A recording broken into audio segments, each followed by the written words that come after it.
Prends une nouvelle direction, un chemin avec du sens, de la clarté et du courage. Laisse derrière toi tout ce qui ne reflète plus qui tu es. Les vieux schémas qui t'enchaînent, les choix automatiques, les justifications déguisées en raisons qui te maintiennent figé, même quand ton âme supplie pour le changement. Il est temps de lâcher le poids de ce qui te tire en arrière et de faire de la place à ce qui essaie d'éclore en toi. Les stoïciens le savaient. Le véritable pouvoir est dans le présent, dans l'instant où tu choisis d'affronter la peur et que tu commences à reconstruire ta vie, de l'intérieur vers l'extérieur. Dans cette vidéo, tu vas découvrir 15 leçons qui ne changent pas seulement tes habitudes, elles transforment ton essence. Aujourd'hui, ce n'est pas un jour de plus, c'est le tournant, le début d'une nouvelle manière d'exister. Et tout commence par une décision. C'est pourquoi, écris dans les commentaires, « Aujourd'hui, mon changement commence de l'intérieur vers l'extérieur ». Ce simple geste est déjà une affirmation de puissance, ton premier pas, ta première victoire. Avant que l'on commence, je te demande juste 2 choses. Aime la vidéo et partage-la avec quelqu'un dont tu sais qu'il en a besoin. Numéro 1. Renforce ta volonté comme un muscle quotidien. Pour atteindre ta meilleure version, tu dois comprendre que la concentration est l'une des plus grandes armes de l'esprit. C'est elle qui distingue ceux qui se contentent de souhaiter de ceux qui construisent réellement. Pense à la dernière fois où tu as essayé de te concentrer sur quelque chose d'important, comme étudier, travailler, lire, et soudainement, tu t'es rendu compte que tu étais sur ton téléphone, en train de faire défiler un réseau social sans même savoir pourquoi. Ce n'est pas un manque d'intérêt, c'est ton environnement qui attire ton attention en permanence. Nous vivons entourés de stimulations, des sons, des écrans, des notifications et des urgences artificielles. Et si tu n'apprends pas à protéger ton attention, tu passeras ta vie à être dirigé par elle. Comme le disaient les stoïciens, la véritable maîtrise commence dans ton esprit, et cela demande de l'entraînement. C'est pourquoi, utilise cette vidéo comme un véritable exercice. Regarde-la jusqu'au bout, sans sauter, et sans te laisser distraire. Cela peut paraître simple, mais c'est un entraînement à la force mentale. Parce que maintenir ta concentration lorsque tout tente de t'en détourner, c'est un signe clair de maîtrise de soi. Et, comme tout muscle, la volonté ne se développe que si tu t'engages à t'entraîner, même quand c'est difficile. Si tu arrives à regarder cette vidéo en entier avec attention, c'est déjà le début de ta transformation. Comprendre cette force et la mettre en pratique change ton niveau de discipline, de concentration et de direction. C'est cela qui t'emmène bien plus loin que ce que beaucoup n'atteindront jamais. Numéro 2, arrête de seulement consommer. Transforme le savoir en action. Imagine ton esprit comme un champ fertile. Si tu te contentes d'absorber des informations, sans jamais rien faire de ce que tu apprends, c'est comme planter des graines, sans jamais récolter les fruits. Quand tu consommes trop, et que tu crées trop peu, tu commences à accumuler des idées comme on entasse des livres qu'on n'ouvre jamais. Ils sont là, ils prennent de la place, mais ils ne changent rien. Et plus tu accumules, plus tu as l'impression de tout savoir sans pour autant agir. Cela te frustre, t'immobilise et épuise ton énergie. La solution, c'est de commencer à créer, même quelque chose de simple. Écrire, enseigner, appliquer, tester. L'essentiel, c'est de transformer le savoir en action et de chercher à offrir au monde plus que ce que tu reçois. Brise le cycle de la passivité. Ne te contente pas d'absorber du contenu. Rends quelque chose au monde qui vienne de toi. Transforme ce que tu as appris en quelque chose de plus grand, sous n'importe quelle forme d'action, car cela crée du mouvement, et le mouvement génère de la clarté, un sens, et le sentiment réel de progresser. Celui qui ne fait que consommer devient un entrepôt, celui qui crée devient un pont, et les ponts te relient à de nouvelles versions de toi-même et à des endroits où l'excès de consommation ne pourra jamais te mener. Numéro 3. Ne parle jamais de quelqu'un qui n'est pas là, cela t'affaiblit. Imagine que tu es avec des amis, la conversation coule, et soudain, quelqu'un commence à critiquer une personne absente. Cela peut sembler anodin, ou même provoquer quelques rires, mais cela crée un problème bien plus profond. Tu finis par être perçu comme quelqu'un en qui on ne peut pas avoir confiance. Ceux qui t'écoutent peuvent rire sur le moment, mais intérieurement, ils pensent « S'il parle ainsi des autres, que dit-il de moi quand j'ai le dos tourné ?»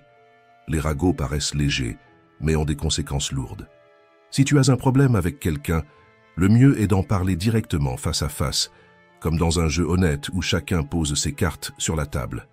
Parler dans le dos, c'est comme tricher. Cela peut marcher un temps, mais la vérité finit toujours par éclater. La confiance est la base de toute relation saine, et les commérages détruisent cette base petit à petit, comme des termites qui rongent le bois de l'intérieur. Quand tu t'en rends compte, la structure ne tient déjà plus rien. Avant d'ouvrir la bouche pour parler de quelqu'un qui n'est pas là, arrête-toi et demande-toi, est-ce que cela va aider à résoudre le problème ou simplement nourrir le ressentiment? Régler les choses en face te fait grandir, démontre de la maturité et renforce tes relations. Au lieu de créer de la méfiance, tu construis du respect et de la clarté, et cela te place dans une position rare aujourd'hui, celle de l'intégrité. Comme l'a dit Jack Canfield, parler des autres ne mène jamais au succès. L'intégrité est le véritable chemin pour accomplir quoi que ce soit dans la vie. Numéro 4. Ose faire autrement. Le chemin de la majorité n'est pas le tien. Cette idée semble simple, mais elle peut réellement changer ta vie. Il m'a fallu des années pour trouver le courage de quitter mon emploi classique de 9h à 17h pour lancer ma propre activité. C'était confortable de recevoir un salaire fixe et de suivre ce que la majorité fait. Mais il est arrivé un moment où j'ai compris que j'étais en train de contribuer au succès de quelqu'un d'autre, pendant que mon avenir, lui, restait figé. C'est là que j'ai compris. Si je continue à faire ce que tout le monde fait, j'obtiendrai les mêmes résultats que tout le monde. Imagine une foule avançant dans la même direction. Tu la suis sans te poser de questions, parce qu'il est plus simple de suivre le courant que de s'arrêter pour réfléchir. Mais si tu veux un destin différent, tu dois avoir le courage de changer de direction. La majorité des gens suit ce qu'on appelle la normalité. Ils se lèvent, travaillent, rentrent chez eux, se plaignent de leur vie et répètent cela tous les jours. Rares sont ceux qui s'arrêtent pour se demander « Est-ce vraiment ce que je veux pour moi ?» Comme l'a dit Stephen Covey dans « Les 7 habitudes de ceux qui réalisent tout ce qu'ils entreprennent », si vous ne planifiez pas votre vie, quelqu'un d'autre le fera à votre place. Et ce quelqu'un peut être ton patron, la société, la routine, n'importe qui, sauf toi. Suivre ce que tout le monde fait te mène au même résultat. Alors ne te résigne pas à être juste une personne de plus dans la masse. Crée ton propre chemin, choisis ta propre direction et surtout, n'aie pas peur de paraître différent. Car, au fond, essayer de plaire à tout le monde, c'est la manière la plus rapide d'oublier qui tu es. Et comme le dit le proverbe, si tu plais à tout le monde, c'est que tu ne te démarques en rien. Numéro 5. Concentration absolue. Celui qui essaie tout ne termine rien. L'idée que nous sommes multitâches est une illusion créée par la fatigue et par la précipitation. Cela ressemble à de l'efficacité, mais ce n'est qu'une forme d'auto-sabotage déguisé. La vérité est simple et brutale. Plus tu essaies de tout faire en même temps, moins tu réussis à bien faire quoi que ce soit. Tu ne deviens pas un multitâche, tu deviens un multi-échec. Sénèque disait ceci, « Celui qui est partout n'est nulle part. » Et il avait raison. Faire plusieurs choses à la fois ne t'accélère pas. Cela disperse simplement ton énergie comme un verre percé. Tu peux essayer de le remplir autant que tu veux, rien ne reste. Ton attention est comme un rayon de soleil. Quand elle est dispersée, elle réchauffe. Mais quand elle est concentrée en un seul point, elle brûle. Et c'est cette intensité qui transforme. Choisis une seule chose, rien qu'une, et plonge-toi dedans entièrement comme quelqu'un qui nage dans une rivière profonde, sans regarder autour, et sans se laisser distraire par des vagues superficielles. Aujourd'hui, ce qu'on voit le plus, ce sont des personnes qui commencent par quelque chose, puis sautent vers une autre chose, avant même d'avoir terminé. Et le résultat? Rien ne pousse, rien ne se consolide, tout traîne. La stagnation ne vient pas du manque de talent, elle vient de la dispersion. Tu es tellement divisé que tu ne te sens complet nulle part.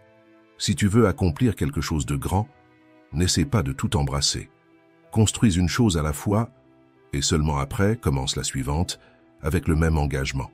Celui qui essaie de tout faire en même temps finit par tout perdre, petit à petit. Alors, au lieu de courir dans toutes les directions, offre-toi le cadeau de la concentration profonde, et tu verras. Avec moins, tu fais plus. Et avec du focus, tu atteins des lieux où beaucoup abandonnent. Numéro 6. Travailler beaucoup ne suffit pas. Il faut travailler intelligemment. Samson était le cheval le plus fort de la ferme, dans le livre La ferme des animaux de George Orwell. Il n'était pas seulement fort, il était loyal, infatigable, et croyait sincèrement que le travail acharné était la réponse à tout. Chaque jour, du lever au coucher du soleil, il tirait des charges, construisait des murs et répétait, épuisé, « Je travaillerai encore plus ». Il pensait que l'effort à lui seul allait tout résoudre, mais il n'a jamais pris le temps de se demander s'il mettait sa force au bon endroit. Et au final, même après avoir tout donné, il n'a récolté qu'un mal de dos. Il a été mis de côté, non pas à cause d'une faute qu'il aurait commise, mais parce qu'il n'a jamais appris à penser avant d'agir. Beaucoup de gens vivent ainsi. Ils travaillent jusqu'à l'épuisement.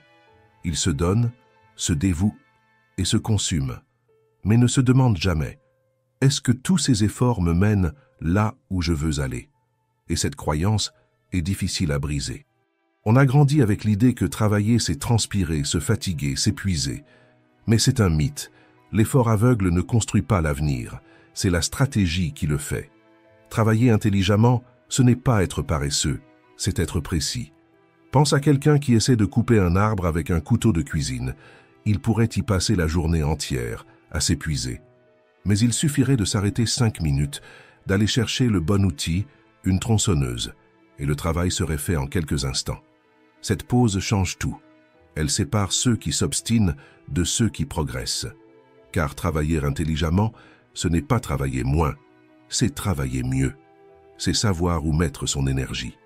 C'est comprendre que le temps, la connaissance, la créativité et même le repos sont des outils, et qu'utilisés avec clarté, ils transforment l'effort en résultat.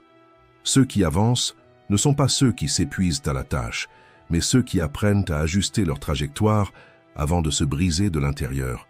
Et quand tu comprends cela, tes résultats cessent d'être le fruit de la fatigue pour devenir le fruit de la conscience. Et le progrès, enfin, commence à avoir du sens. Alors arrête-toi maintenant et demande-toi avec sincérité, suis-je stratégique ou simplement obstiné? Numéro 7. Si quelque chose te dérange, change-le ou arrête de te plaindre.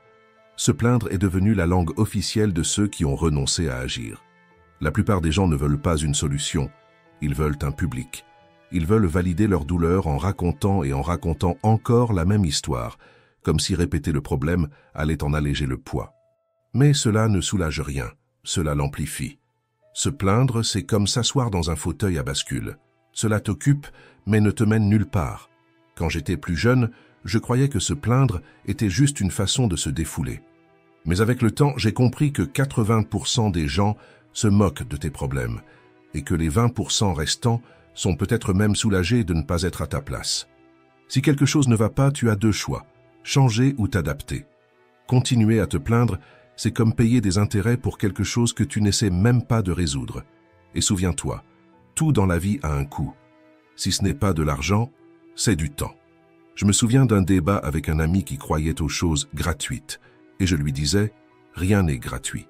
Si on ne te demande pas d'argent, on va te prendre ton attention, ton temps ou ta paix. Se plaindre, par exemple, peut sembler inoffensif, mais cela te vole des minutes, de l'énergie, de la motivation, et t'éloigne de la seule chose qui transforme vraiment la vie, l'action. Tu peux avoir 20, 30 ou 50 ans. Si tu passes tes journées à te plaindre, tu finiras par te retourner et découvrir que tu as passé toute une vie à parler de problèmes et presque jamais à les résoudre. Ne gaspille pas la ressource la plus précieuse qui existe, ton présent. Le temps ne revient pas, et celui qui se plaint trop risque de ne jamais avancer. Numéro 8. Arrête de te battre pour la première place. Crée quelque chose que toi seul peux offrir. La plupart des gens passent leur vie à essayer de rentrer dans un moule. Ils veulent être les meilleurs dans un domaine, comme s'il n'y avait qu'un seul podium pour tout le monde. Mais la véritable distinction ne réside pas dans la compétition. Elle réside dans la création de quelque chose qu'aucun autre ne peut reproduire. Steve Jobs n'a pas fondé Apple en voulant devenir le plus grand nom de la technologie. Il a combiné sa passion pour la calligraphie, son obsession pour le design et sa vision de l'avenir. Et de ce mélange improbable est née une chose que personne ne pouvait copier. Et c'est précisément cela qui l'a rendu irremplaçable. C'est ça être unique, avoir le courage d'assembler ce qui semble ne pas aller ensemble. Peut-être que tu adores cuisiner et que tu es aussi doué pour le montage vidéo.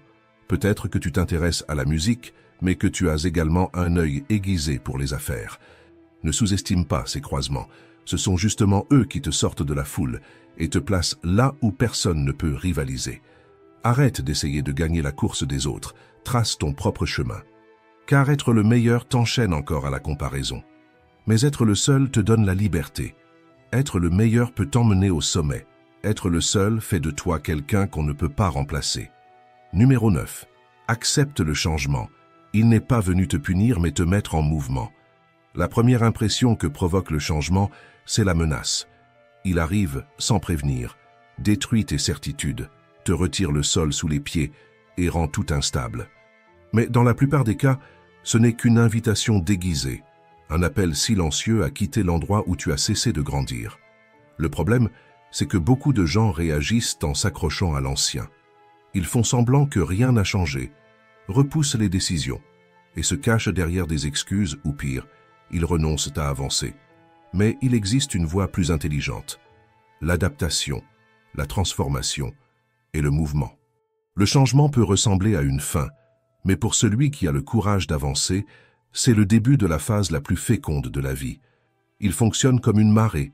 Si tu résistes, elle t'emporte. Mais si tu apprends à ramer avec elle, tu peux aller beaucoup plus loin que tu ne l'aurais imaginé.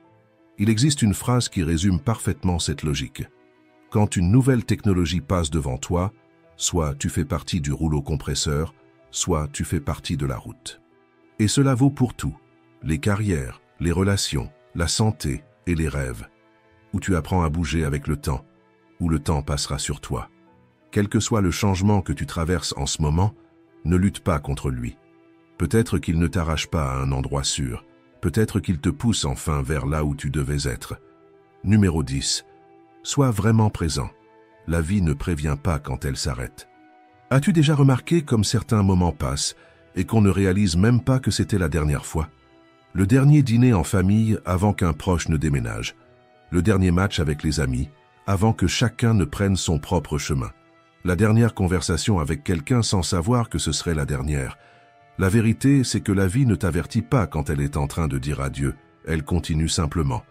Et tu ne te rends compte que cet instant était unique, que lorsqu'il est déjà devenu un souvenir. Le problème aujourd'hui, c'est que tout doit être publié, partagé, exposé. Et cela fait que beaucoup de gens sont présents seulement par le corps, mais absents par l'âme. La personne est à un anniversaire, mais sur son téléphone. Elle est face à un coucher de soleil, mais pense déjà à la prochaine story. Elle est avec quelqu'un, mais l'esprit ailleurs. Vivre vraiment, c'est être entier. C'est garder le moment dans l'âme, pas seulement dans un post.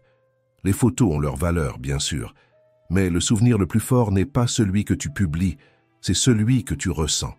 Celui qui reste dans le silence de ta mémoire, dans l'émotion qui revient quand tu fermes les yeux. Et quand ce moment ne reviendra jamais, ce qui te réchauffera, ce ne sera pas la vidéo enregistrée. Ce sera la certitude que tu étais là, pleinement, éveillé et vivant. Alors un conseil simple. Quand quelque chose est spécial, éteins tout. Déconnecte, respire et sois présent, avec tout ce que tu es, parce que peut-être que ce sera la dernière fois. Et au final, ce qui restera, ce ne sera pas ce que tu as posté, mais ce que tu as vraiment vécu. Numéro 11. Présente-toi comme la personne que tu veux devenir. La manière dont tu entres dans un lieu raconte déjà ton histoire. Sans dire un mot, la façon dont tu t'habilles, dont tu marches, dont tu salues, dont tu regardes dans les yeux, tout cela parle pour toi. Si tu veux être regardé avec respect, tu ne peux pas arriver comme si tu demandais pardon d'exister. Tu dois occuper ta place avec assurance, pas avec arrogance mais avec conscience. Pense à cela comme à la création d'un personnage, mais pas dans un jeu vidéo. Un personnage de chair, d'os et d'attitude.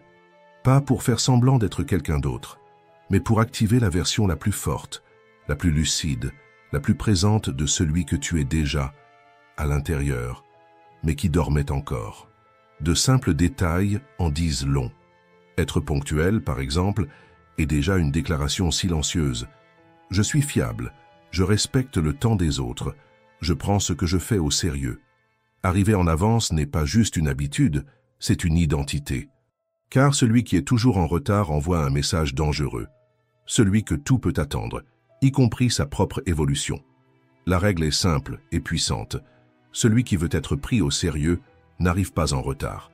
Celui qui veut laisser une trace arrive avec présence. Sois toi-même, oui, mais sois ta meilleure version, du premier pas jusqu'au dernier regard. Numéro 12. Souviens-toi de la mort et vis ce qui est encore entre tes mains. Je sais que ce n'est pas un sujet facile à affronter, mais faire semblant que la mort n'existe pas, c'est vivre comme si le temps était infini. Et il ne l'est pas. Croire que nous avons tout le temps du monde nous rend distraits. Cela nous pousse à repousser des conversations, à retenir nos sentiments et à remettre nos rêves à plus tard. Et ce n'est que lorsque nous perdons quelqu'un, ou que nous manquons de peu de le perdre, que tout prend une nouvelle perspective. Le travail, les obligations, les exigences, tout ce qui semblait urgent perd soudainement son importance. Et alors seulement, nous voyons ce qui a toujours été là, ce qui compte vraiment. Mais, et si tu choisissais de vivre avec cette clarté maintenant, sans avoir besoin d'une tragédie pour te réveiller? Les stoïciens pratiquaient cela chaque jour. Ils appelaient cela « memento mori ». Souviens-toi que tu vas mourir. Non pas comme une menace, mais comme une boussole. Un rappel constant que la vie est brève et qu'elle doit donc être vécue pleinement. Quand tu comprends que tu pourrais ne plus être là demain, tu commences à faire des choix différents aujourd'hui. Tu laisses tomber les disputes inutiles, tu te détaches des poids qui te ralentissent, tu t'éloignes de ceux qui vident ton énergie et tu te rapproches de ce qui te fait te sentir vivant. Tu commences à dire ce que tu ressens sans attendre le moment parfait. Tu valorises les petits gestes, les étreintes prolongées, les mots encore tus, et tu te mets à vivre avec présence, avec sincérité. Non pas plus tard, mais maintenant. Réfléchis sincèrement. Si aujourd'hui était ton dernier jour, qu'est-ce qui resterait en suspens? Qui as-tu besoin de pardonner? Que dois-tu dire? Qui aimerais-tu serrer une dernière fois dans tes bras? Ignorer la mort t'affaiblit. S'en souvenir te libère, parce qu'il n'y a rien de plus urgent que de vivre vraiment. Alors, arrête-toi un instant, respire profondément et demande-toi avec courage, qu'est-ce que je suis encore en train de repousser et pourquoi? Numéro 13.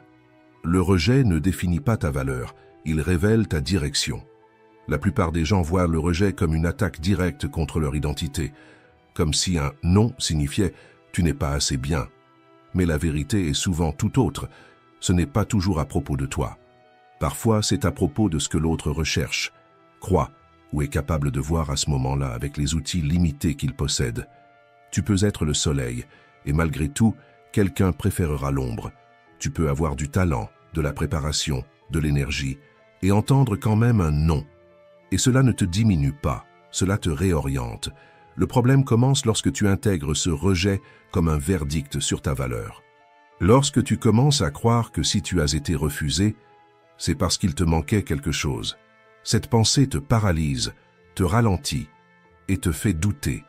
Et en peu de temps, tu commences à te modeler pour plaire, en essayant de correspondre à des attentes qui ne sont même pas les tiennes. C'est là que beaucoup se perdent. Ils confondent acceptation et valeur. Mais le rejet peut être un signal de direction, pas un signe d'échec. Il peut être l'avertissement que ce chemin-là ne t'aurait pas mené là où tu veux réellement aller. Et ce qui fait mal aujourd'hui fera peut-être sens demain. Utilise ce non comme un miroir, mais pas comme un miroir qui te déforme. Comme un miroir qui t'indique où ajuster, où progresser et où persévérer. Jamais comme un miroir qui te pousse à abandonner qui tu es. Et si tu veux un conseil puissant, ne cherche jamais à rentrer dans des endroits qui te rétrécissent. Fais l'inverse. Grandis jusqu'à ne plus avoir besoin d'eux. D'ailleurs, tu ne t'en rends peut-être pas compte, mais il y a déjà quelque chose en toi qui te place en avance. Cela peut être ton histoire, une douleur qui t'a appris plus que n'importe quelle formation, un talent sous-estimé, un contact précieux, ou simplement le fait que tu n'as jamais abandonné. Alors, la prochaine fois que tu es rejeté, ne te rabaisse pas. Peut-être que ce qui t'a exclu aujourd'hui est en vérité en train de te protéger d'un endroit où tu n'aurais jamais dû te retrouver. Peut-être que ce « non » qui t'a blessé est exactement l'élan qu'il te manquait pour trouver ton propre chemin. Tu n'as pas besoin d'être accepté par tout le monde. Tu dois être fidèle à toi-même. Et parfois, cela demande le courage de continuer seul, jusqu'à trouver ceux qui reconnaissent ce que tu portes. Car le secret n'a jamais été d'être comme tout le monde. Le secret, c'est de découvrir ce qui te rend unique et d'avoir le courage d'avancer quand même quand on doute de toi, même quand on ne te choisit pas, même quand ton potentiel semble invisible, parce qu'un jour tu comprendras. La seule personne qui devait croire en toi depuis le début, c'était toi. Numéro 14. Écoute ceux qui ne sont pas d'accord. C'est ainsi que l'esprit évolue. Beaucoup de personnes vivent enfermées dans une bulle sur les réseaux sociaux et ne supportent pas que leurs valeurs soient remises en question. Elles sont entourées de contenus qui renforcent ce qu'elles croient déjà et confondent confort intellectuel avec vérité. Mais souviens-toi, tu peux apprendre quelque chose de n'importe qui, et ce n'est pas parce que tu n'es pas d'accord avec une personne que tu ne peux pas l'écouter avec attention. Tu n'as pas besoin d'être d'accord pour apprendre, mais tu as besoin de courage pour écouter sans te fermer, pour réfléchir sans attaquer, et pour reconnaître que la vérité parfois se cache dans les voies les plus inattendues.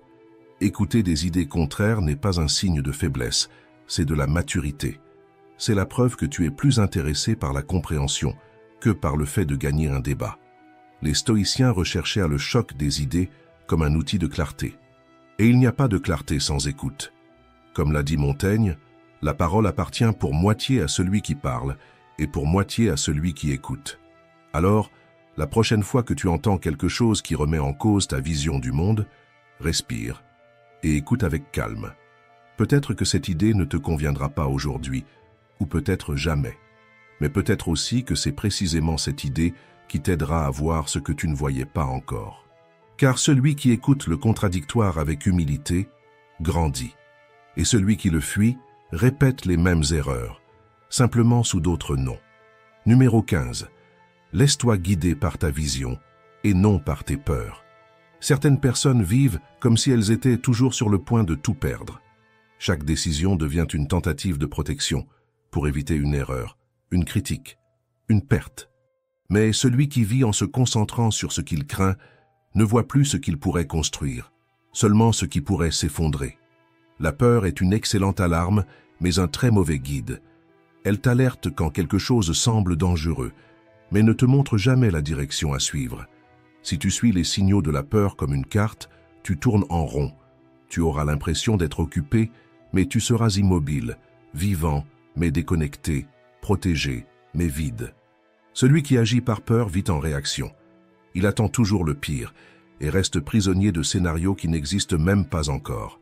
Et même quand tout semble aller bien, il se sent simplement en train de respirer entre deux menaces. C'est une vie où rien ne pousse. On conserve mais on n'évolue pas. La vision, c'est l'inverse de cela. Elle ne nie pas les risques, mais elle les traverse avec un but. Ce n'est pas faire semblant que ça ne va pas faire mal, c'est choisir d'avancer malgré tout. La vision te pousse à créer ce qui n'existe pas encore, mais que tu arrives déjà à imaginer si clairement, que même la peur ne peut l'effacer. Les personnes guidées par leur vision regardent devant, pas sur les côtés, parce qu'elles ont compris que la comparaison distrait, paralyse et souvent sabote. Tu crois simplement observer et sans t'en rendre compte, tu ralentis ton propre rythme pour suivre un tempo qui n'est pas le tien. Et plus tu essaies de t'aligner aux autres, plus tu te perds de toi-même. Le seul repère qui en vaille la peine, c'est « qui suis-je en train de devenir par rapport à qui j'étais ?» C'est cette question qui te fait grandir avec intégrité, pas pour rivaliser, mais pour évoluer avec conscience. Et même dans les jours où tout semble s'effondrer, souviens-toi, un faux pas ne doit pas devenir une chute entière. Quelque chose t'a déséquilibré? Respire, retrouve ton objectif et réorganise-toi. Ne laisse pas un mauvais moment te faire croire que plus rien n'a de sens, parce que toute douleur n'est pas un signal d'arrêt. Parfois, ce n'est que le prix à payer pour continuer à avancer. Vivre par la vision, c'est comprendre qu'il n'y aura pas toujours des certitudes, mais qu'il y aura toujours une direction. C'est savoir que l'inconfort fait partie du chemin, mais que le fuir coûte plus cher encore, celui de ne jamais bouger. Et au final, tout se résume à cela. Veux-tu passer ta vie à fuir ce que tu crains ou à construire ce que tu désires? La peur peut te garder en sécurité, mais seule la vision te fait avancer. Réaffirme ton engagement de marcher avec une vision, et non avec la peur. Et si tu n'es pas encore abonné, abonne-toi maintenant. Laisse un like et partage cette vidéo avec quelqu'un qui doit arrêter de fuir et commencer à construire sa propre vie,